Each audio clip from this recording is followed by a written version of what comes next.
Привет, эндуристы! В этом выпуске мы с вами поговорим о том, как же закрепить свою экшн-камеру к шлему. Казалось бы, простой вопрос. Нужен шлем, нужна камера и нужно крепление. Но есть нюансы, как и во всем, что связано с эндуро. Первый нюанс заключается в том, что вы наверняка видели вот такое треугольное крепление. Оно бывает разных брендов, разных производителей, и вы их найдете на нашем любимом сайте AliExpress. И, соответственно, какие есть детальки. А детальки заключаются вот в чем.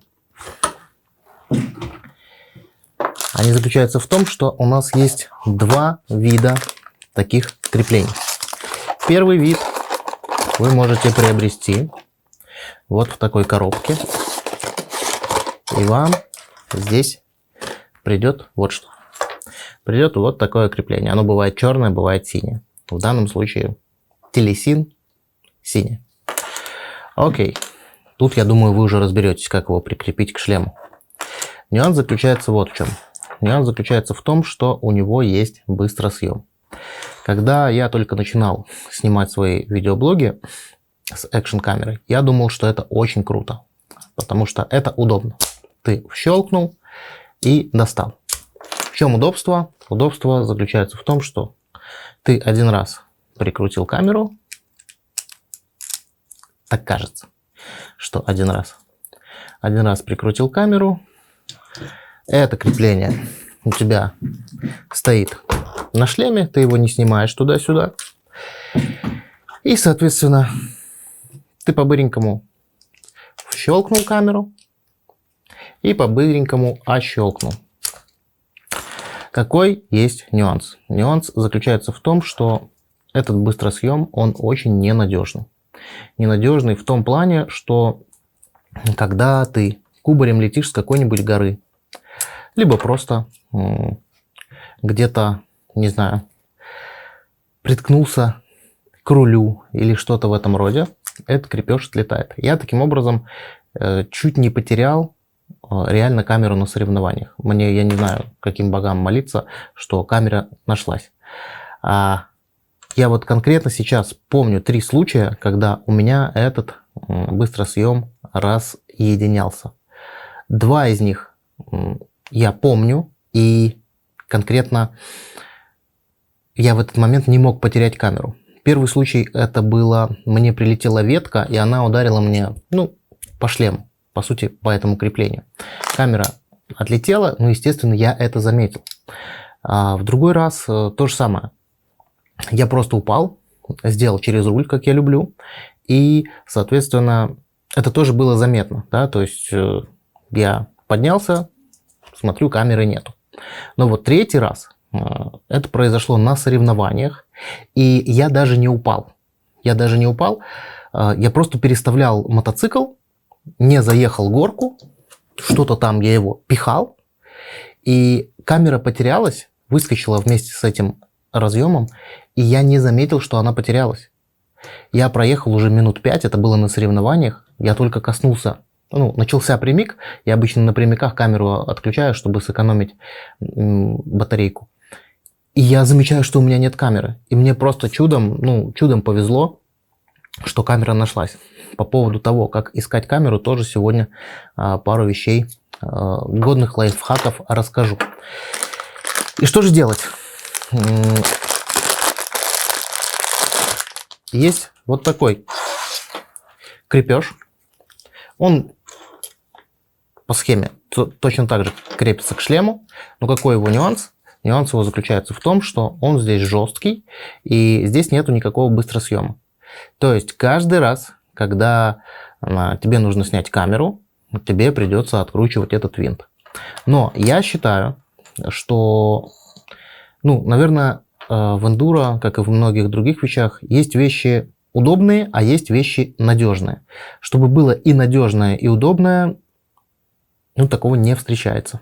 Или, во всяком случае, не часто. Поэтому я предпочитаю лишний раз покрутить этот винт. Вот такое крепление у меня установлено на шлеме. Я предпочитаю покрутить лишний раз этот винт, но зато не потерять камеру и, соответственно, в моем случае все в порядке. Чем иметь быстросъем, но иметь риск просто потерять камеру. Когда ты едешь, особенно на каких-нибудь соревнованиях, ты имеешь большой шанс, имея вот такой крепеж с быстроразъемом, просто потерять камеру. Надеюсь, это полезная информация. Вот здесь все жестко. Да, каждый раз, когда оставляешь шлем в гараже, камеру надо забрать, ты занимаешься вот этим откручиванием. Но камера остается у тебя, и это очень полезная история. Теперь делюсь лайфхаками. Мы очень часто катаемся, и мои хорошие эндуристы, как правило, в нашем сообществе, не принято крысить. Не принято крысить. Я вот буквально недавно на трассе нашел часы хорошие Garmin. Естественно, я их подобрал, но во всех своих социальных сетях я разбросал объявление, что, ребят, вот катался там-то, там-то, нашел часы, кто знает чьи, пусть владелец мне напишет. Мы оперативно связались с этим владельцем, он меня нашел по этим объявлениям, и часы я ему возвратил.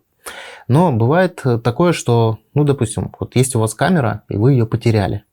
И даже если ее нашел какой-нибудь порядочный эндурист типа меня, как вот эту камеру вам возвратить? Вот я нашел камеру, на ней написано GoPro, круто. Но на ней не написано, чья это камера, никаких контактных данных и ничего. Для себя я нашел фишку классную, которую придумал, когда пару раз чуть не потерял аккумулятор. Смотрите, в любой камере есть аккумулятор. И я на своих аккумуляторах просто тупо написал свой номер телефона, свое имя и фамилию. Поэтому теперь мой шанс на возврат моего гаджета повышается. Если кто-то в лесу просто найдет аккумулятор для GoPro, он даже при всем желании, если захочет его вернуть, он не знает, чей это аккумулятор. Но, соответственно, если вы оставляете свои контактные данные, если найдет ваш девайс порядочный человек, он по этим данным сможет вас найти. Поэтому берите этот лайфхак на вооружение, пользуйтесь, подписывайте свои вещи. Их тогда реально проще возвратить. Что еще полезного вам могу рассказать про крепление GoPro? Смотрите, какая есть фишка. Когда мы надеваем шлем, нам и пристраиваем на него камеру, давайте я еще раз это сделаю. Очень важная история касается угла установки камеры. Сейчас я подожму винт. Да, это дольше, чем с быстросъемом, но зато камера останется у вас. Смотрите, многие думают, что когда шлем на голове находится у райдера, что вот это горизонт, и что камеру нужно установить вот так. Но проблема в том, когда мы надеваем шлем на голову, у нас не это горизонт, а горизонт является где-то вот таким. То есть даже если мы держим голову ровно, то, соответственно, шлем у нас смотрит немного вниз. И тогда ваша камера, установленная, если вы относительно такого горизонта ставите, установленная ровно, она начинает снимать ваш руль и снимает то, что у вас творится под передним колесом. И это очень неинтересно и утомительно смотреть. Лично я, когда ставлю свою GoPro, я ее ставлю вот вообще задранной вверх. Потому что, когда я одеваю шлем, он у меня становится вот так, и, соответственно, моя камера начинает снимать ровно горизонтально. Сейчас я на видео вам покажу, как снимает камера, установленная вот так.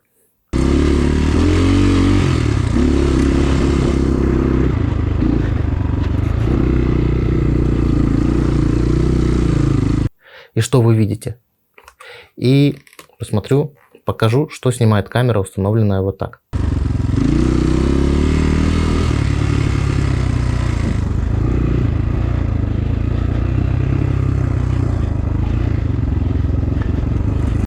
Берите на вооружение все советы, которые я мог вам дать по крепежу GoPro к шлему. Я надеюсь, дал исчерпывающе. Пишите комментарии, делитесь этим видео с теми, кто планирует снимать свой видеоблог и ищет способ прикрепить свой телефон, не телефон, а свою камеру на шлем. Вот это крепление, крайне не рекомендую. У меня таких уже было 2. Они благополучно... Из них благополучно выпадала камера, поэтому теперь они просто у меня валяются мертвым грузом. Никому не рекомендую их ставить. Сам себе покупаю вот такое вот надежное крепление. Чтобы уже с него слетела камера, нужно уже так хорошо головой долбануться. Тогда уже там прям, не знаю. Чтобы оно сломалось, нужно прям очень сильно даться, в общем. Все мои хорошие. Всем эндуро. С вами был Эндуро Фактор. Подписывайтесь на канал, ставьте лайки, делитесь этими видео.